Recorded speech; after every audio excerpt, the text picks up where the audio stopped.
C'est pour ça que je vous ai appelé sur WhatsApp. En fait, je suis camerounaise. Je suis née comme la dernière fille de ma famille, de mes deux parents. Bon, ma chérie, si tu as mis l'écouteur, tu enlèves. Si tu as mis le haut-parleur. Ok, d'accord. Donc, je disais que quand ma mère est tombée enceinte, mon père s'est séparé d'elle. Voilà, donc, elle a dû aller en famille, là où je suis née. Et puisqu'elle était séparée de mon père ne m'a pas reconnue. Du coup, c'est mon oncle qui m'a reconnue et j'ai vécu avec mes oncles et mes grands-parents. Ma maman nous a laissés quand on était encore tout jeune. Elle est allée se chercher. J'ai grandi avec beaucoup d'amour, ma coach, jusqu'à ce que j'atteigne l'âge, jusqu'à ce que j'arrive en classe de CE1 et de l'école primaire. Mon oncle a commencé à me faire des attouchements. Là, j'étais encore toute petite. Donc, je ne savais pas en fait ce que c'est. Je me disais que ouais, c'est une façon de jouer et tout. Bon, j'étais tellement malade, j'avais tout le temps les abcès, des trucs, des attaques spirituelles. Et donc, ma grand-mère a demandé à ma maman de m'enlever au village. Sinon, je risquais ma vie. Donc, elle m'a enlevée au village.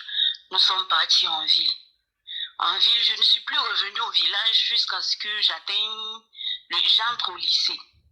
Quand je suis entrée, non, au cours moyen de mon grand-père est mort parce que c'est le monsieur que je prenais comme mon père. Elle m'a donc demandé d'aller au village pour l'enterrement. Je suis allée au village pour l'enterrement. Je suis restée pendant 3 mois après l'enterrement de mon grand-père. J'avais l'âge normal, mais dans ma tête, j'avais vraiment l'âge mental d'une petite fille. Parce que ma maman nous a beaucoup protégés. Et du coup, un jour, j'étais là en train de préparer, ma grand-mère n'était pas là. Mon oncle a envoyé mon frère acheter du sucre, très loin du Attends, Macavia, attends, s'il te plaît. Marvin, tu peux parler moins fort, s'il te plaît? S'il te plaît, chérie. Merci. Oui, on t'écoute, ma chérie. Donc, mon oncle a envoyé mon frère très loin de la maison. Et il m'a appelé dans sa chambre. Le jour-là, j'étais en train de casser les arachides. Je voulais faire la sauce d'arachide. Et il m'a appelé dans sa chambre, je suis entrée, je lui ai trouvé tout nu, je suis ressortie en courant. J'ai commencé à dire excuse-moi. Il me dit non, il faut entrer. Donc je suis entrée. Et tu avais quel âge? J'avais maximum 11 ou 12 ans. Donc, il me dit de lui faire des choses. Je ne peux pas dire sur TikTok. La paille. De lui faire certaines choses. La paille. Oui, oui, la taille. Et moi, je ne connaissais pas tout ça. J'avais très peur. Je ne savais pas quoi faire. Je savais que c'est mon oncle.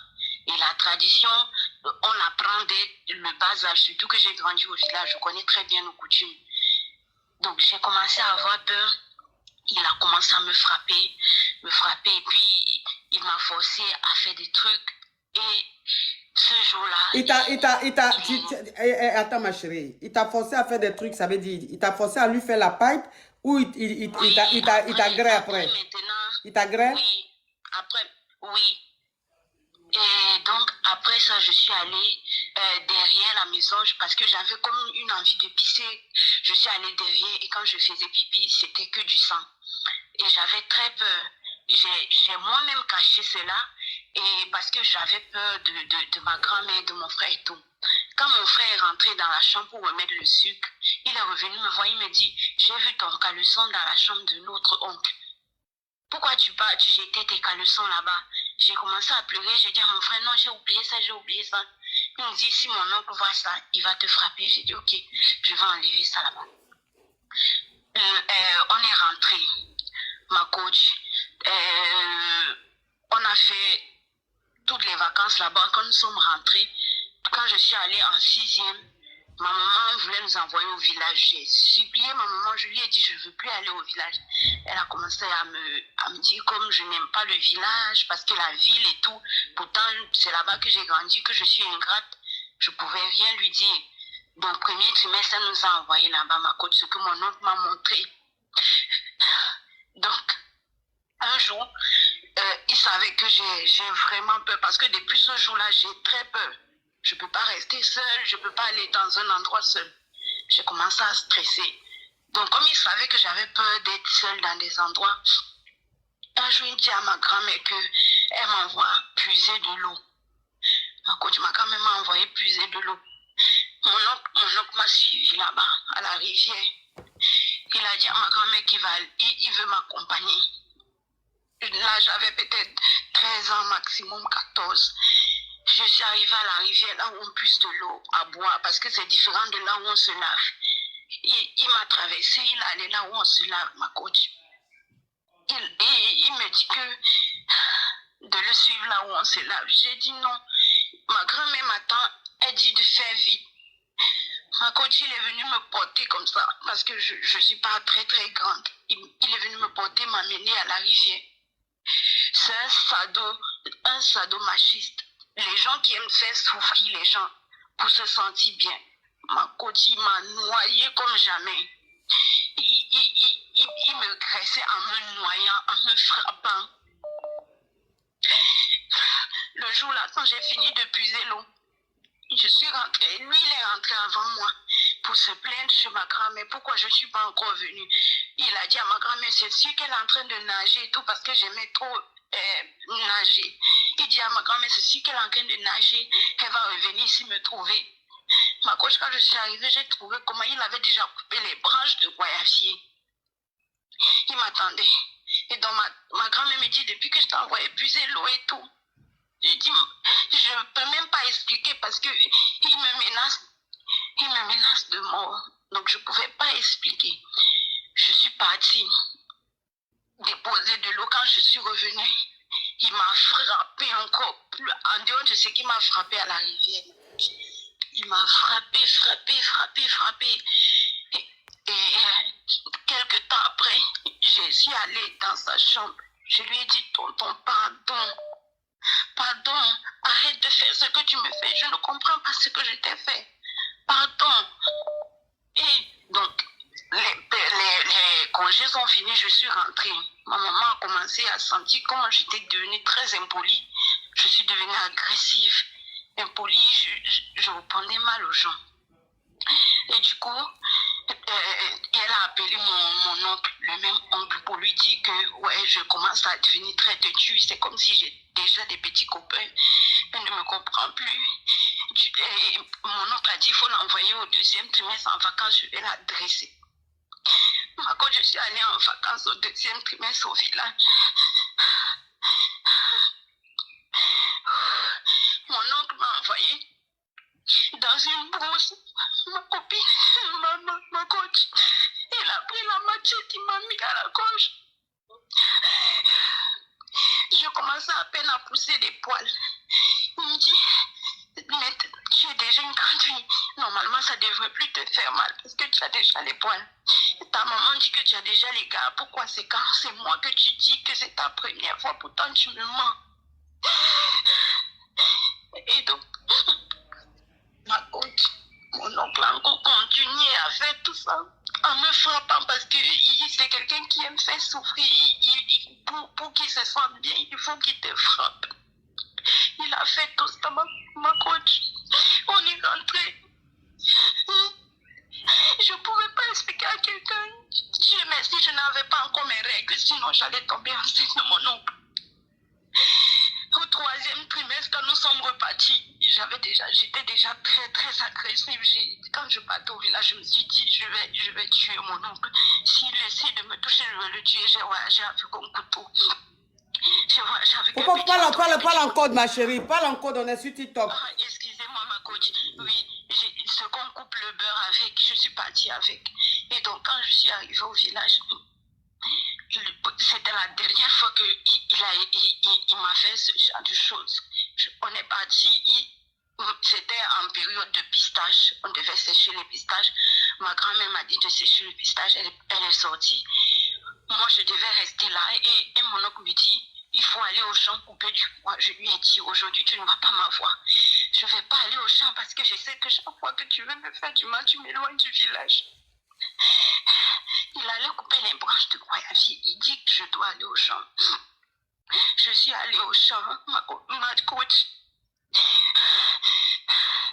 Et au champ là-bas, il avait déjà mis le pagne au sol et tout ce qu'il fallait pour me frapper.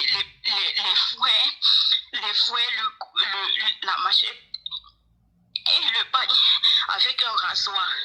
Parce que comme j'avais déjà les poils, il savait que depuis que je suis venue à l'air, là, c'est que ça a déjà beaucoup poussé ma coach. Donc, il m'a rasé. Il a commencé à faire tout ce qu'il faisait en me frappant et tout. J'ai même encore des cicatrices de ça. Il m'a dit, pourquoi tu pleures pas? Parce qu'il me frappait, je pleurais pas. Il me dit, pourquoi tu pleures pas? Pourquoi tu pleures pas? Et donc, il me giflait pour que je pleure. J'ai commencé à pleurer. Et donc, quand il a fini, parce que tant que j'ai pas pleuré, il peut pas finir. Donc, j'ai commencé à pleurer. Et quand maintenant, il a fini, nous sommes rentrés, je lui ai dit, la prochaine fois que tu me touches, je mets le poison dans ta nourriture, parce que c'est moi qui préparais. Je lui ai dit, je vais t'empoisonner, je vais te tuer. Quand on est rentré, il n'avait plus le pistache. L'eau a amené le pistache, ma coach. Le jour-là, ma grand-mère m'a frappé. J'ai dit à mon oncle que je vais tout dire au village, que c'est mieux. Parce que dans notre village, si tu commets un adultère, on te frappe 200 coups de fouet et puis on vous oblige à coucher ensemble devant tout le village. Et donc, il m'a dit, vas-y, fais-le, comme ça j'aurai encore le plaisir de faire tout ce que je veux de toi et cette fois-ci devant tout le monde. Et que si je faisais ça, la tradition dit que mais toute ma progéniture va mourir. J'ai eu peur, ma coach. Je lui ai dit, ok, je vais t'empoisonner parce que je suis fatiguée. Soit je vais me tuer, soit je vais te tuer. L'un de nous doit mourir. Ce jour, il a eu très peur. Il a compris que je ne blaguais pas. Il a commencé à me laisser tranquille.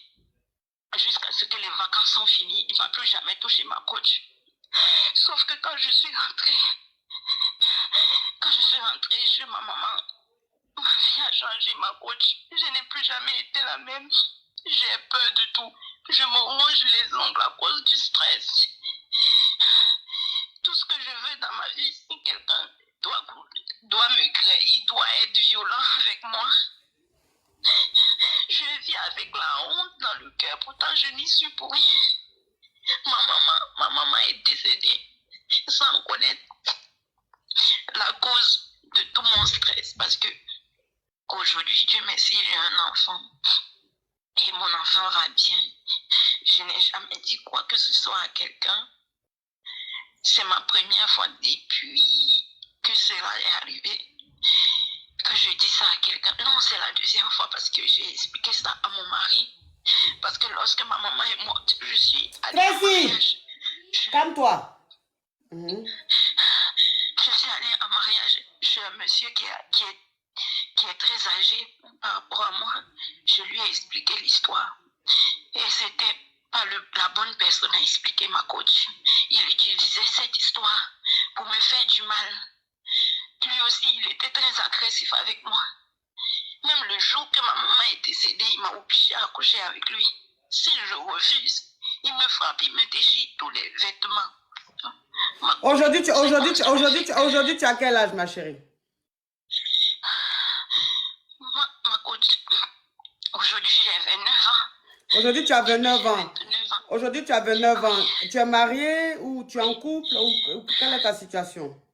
Mon mariage n'a pas marché, ma coach. Ok. Et donc ton mariage n'a pas marché, donc tu es seule avec ton enfant, c'est ça? Oui. Okay. Je suis seule avec mon enfant. Et du coup, ma coach, je n'ai pas envie de mourir avec ce secret. Faut parler en code, ma chérie. On est sur les réseaux. Parle en code. Parle en code. Faut dire, je n'ai pas envie de dire, s'il te plaît. Il y a eu beaucoup de mots. Je n'ai pas envie de dire avec ce secret. Je n'ai pas envie de dire avec ce secret. Parce que toute ma vie, je ne sais pas si c'est une malédiction, ma coach. J'ai subi que des viols. Que ce soit des agressifs, les bandits, que ce soit toute ma vie n'a que des viols. Je n'ai jamais reçu une relation sexuelle normale, ma coach. Je ne sais pas, parce que quand mon oncle il me graissait, il me disait tu seras jamais rien. Personne ne va jamais te respecter, tu seras juste un jouet sexuel pour les hommes, ma coach. Aujourd'hui, la seule personne qui m'a jamais fait du mal, c'est mon petit ami que j'ai actuellement. Lui, il est compréhensif avec moi et tout, mais j'ai peur de lui dire mon passé, ma coach. J'ai peur, mais le fait que je garde ça dans le cœur, ma coach, c'est en train de me dire à petit feu. Je ne sais plus comment faire. Je ne peux pas te dire où je suis actuellement, sinon les gens sauront de qui je parle. Et ma fille sera en danger parce que nos traditions, si j'avoue ça, forcément je dois passer par là pour enlever la malédiction. Ma coach, je ne veux pas. Mais je veux que les gens sachent pourquoi je suis agressive, pourquoi je suis comme je suis. J'ai failli dire à mon ex-mari, ma coach. J'ai failli le dire. Parce qu'il faisait presque les mêmes choses que mon oncle. Un jour dans la nuit, je me suis levée, j'ai pris le couteau. Mais non, faut plus dire les mots comme ça, s'il te plaît. Sinon, le direct va être attaqué. Faut plus dire, oui, ça, faut plus. Ma chérie, aujourd'hui, est-ce que, quelle est est-ce que tu travailles? Qu'est-ce que tu fais aujourd'hui? Est-ce que tu es en Europe, tu es en Afrique? Où tu es aujourd'hui? Ma coach, je suis en Europe. Ok. Aujourd'hui, je suis en Europe et malheureusement, je ne suis pas avec mon enfant. Mon enfant est toujours en Afrique. Mais le fait que quelqu'un garde mon enfant, ça me stresse. La peur. Même si la personne est très bonne, mais tout le temps j'ai peur, ma coach. Parfois je dors, je rêve qu'ils l'ont forcé à faire des trucs, ma coach, je dors pas. Je dors pas. Je suis agressive comme il n'est pas permis. Je peux me réveiller et puis je souris 2 minutes le reste de la journée. J'ai juste envie de frapper des gens. Oh, je dors pas. traumatisé cette fille. Le direct est bloqué. Le direct est bloqué sur TikTok. Le direct est bloqué. La team TikTok, on met le cœur, le direct est bloqué. C'est beaucoup, le direct est beaucoup signalé par rapport au témoignage de la jeune dame. Donc les crabes prennent ça pour beaucoup signaler, ce qui fait que le direct est bloqué. Mettez beaucoup les cœurs, mettez beaucoup les cœurs pour sécuriser le direct. La team YouTube, s'il vous plaît, vous sortez des commentaires, vous likez le direct ou vous regardez le direct à votre droite en haut. Il y a 3 pointillés, vous cliquez dessus pour liker le direct, s'il vous plaît. Ça nous permet de sécuriser notre émission. Ok, ma chérie, en tout cas, ton témoignage est très poignant. Ton témoignage est très poignant. Ton témoignage déchire le cœur. C'est très, très, très triste. Et vraiment, tout ce qu'on peut te dire, que je peux te dire, les caviars et moi, la team et moi, te disons Yako. Et sache que tout ce que Dieu fait est bon. Je sais pas, mais j'ai tellement envie de te dire des mots pour que tu te sentes bien, pour que tu te sentes heureuse, pour que tu te sentes vive, que je ne sais même pas quoi te dire. Je ne sais même pas quoi te dire. Tout ce que je peux te dire, c'est que Dieu te fortifie, que Dieu veille sur toi, que Dieu te purifie. S'il te plaît, si tu es musulmane ou chrétienne, essaie de t'approcher d'un homme de Dieu, mais un vrai homme de Dieu qui va te permettre de parler. Il va prier pour toi. Si tu peux aussi essayer de rentrer en contact avec un psy qui va aussi t'aider, s'il te plaît, pour t'aider. Parce que... J'ai peur que si je dis ça à un psy, ils vont empêcher que ma fille vienne. Non. Si tu expliques ça à un psy, ils ne vont pas empêcher que ta fille rentre en Europe. Bien au contraire, ils vont t'aider pour que ta fille rentre parce que tu es traumatisée. Et donc, comme tu vas leur expliquer que tu fais des cauchemars à l'idée de croire que ce qu'ils t'ont fait, ils sont en train de faire à ta fille, ça peut en fait te permettre de vite avoir ta fille.